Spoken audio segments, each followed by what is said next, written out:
Hey guys, this is from Apex Finsaw and I'm back with your daily dose of charts for tomorrow's trading session. Before we move on to what's new, talking about all the trades that we discussed about yesterday. So today we had two triggers on the equity side of things, and sadly none of them gave the targets, but happily none of them gave stop loss either. So more or less of an NPNL day for the watch list. And on the personal side as well, nothing special for me. But still, I hope you guys continued on the green streak today as well. Now moving on quickly to the equity side first for tomorrow. The first trade that we have planned is a short on Mindtree. Because as we discussed a couple of days ago, it has broken the high low formation, and as of now it seems to be in a flat trading range from 1975 on the downside to about 2150 on the upside. We are going to go for a short at the nearest supply zone and quality swing high at 2100, stop loss at 2130, ideal targets 1% on the downside. Moving on to the second trade that we have is a simple again support based trade on HDFC Bank, where similar to Mindtree, it has broken a structure, however not a high low, but this one was a lower high based formation. However, now as you can see, it seems to be in a really flat trading range from about 1375 on the downside to 1435 or 1440 on the upside. We're going to go for a long at the lower part of that range at 1375, stop loss at 1355, just close to the nearest available swing point, ideal targets 1% on the upside.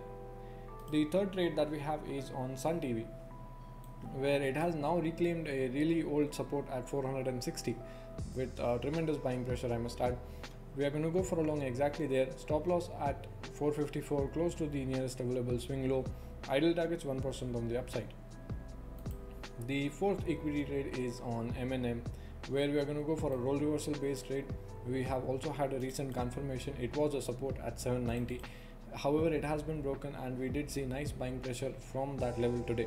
We're going to go for a short exactly there at 790, stop loss at 801, just above a big round number, ideal targets 1% on the downside. The final equity trade is on Tata Steel, where if you remember we discussed this last week it was, where it had broken a high low structure and it seemed to be in a trading range, and we were actually waiting for it to start an opposite directional structure. However, the buying pressure seems to be continuously ramping up in this one. So we are going to go for a long at the nearest available role reversal point at 930, a simple pullback based trade, stop loss at 915, ideal targets 1% on the upside. Now moving on to the indices, today was pretty much of sideways or an indecisive day for indices. Nothing really special happened. If we go by the rule, that I always say, that wait for at least the 930-945 candle to give you a sense of direction on either of the indices. Then on Nifty we can see clearly there was a directional movement till about 945, after which it all faded away and nothing really happened for the remainder of the day. Now for tomorrow, we have lower part at 14440 and the ceiling at about 14500, you can say around roughly. If it breaks on the upside, we'll see 14575 easily. If it breaks downside, we'll see 14325 easily. So it's more or less of a 75 to 100 points ka move either side, and we should get a nice opportunity provided that we don't have heavy gap up or gap downs tomorrow. When I talk about the option chain, I have immediate resistance at 14700 with about 53,000 added contracts, significant at 14800, pretty high up with 171,000 added contracts.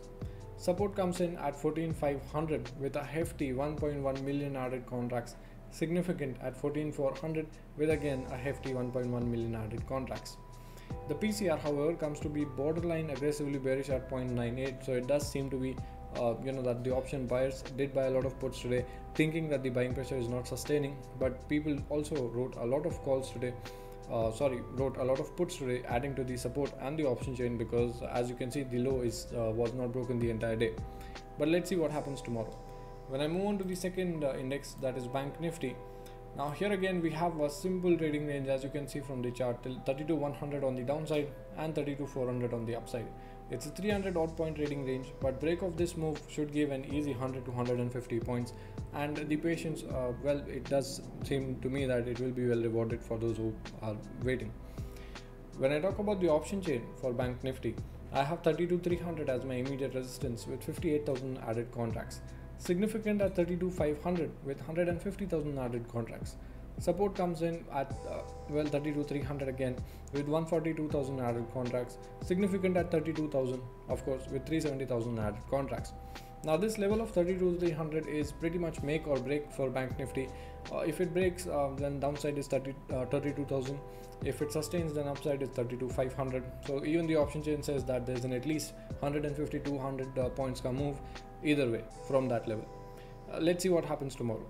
Now this marks the end of tonight's video. These are all the charts that I had to share with you guys. If you want any of this material, please check out our Telegram channel at @ApexFinServe. I share everything there before the market opens so that you can make use of it. Also, if you like the content that we have been posting, don't forget to support us by leaving a like, commenting something nice and subscribing while pressing that bell notification icon as well. I hope you have a wonderful and green trading session tomorrow. Thank you so much for watching. Have a good night. Bye.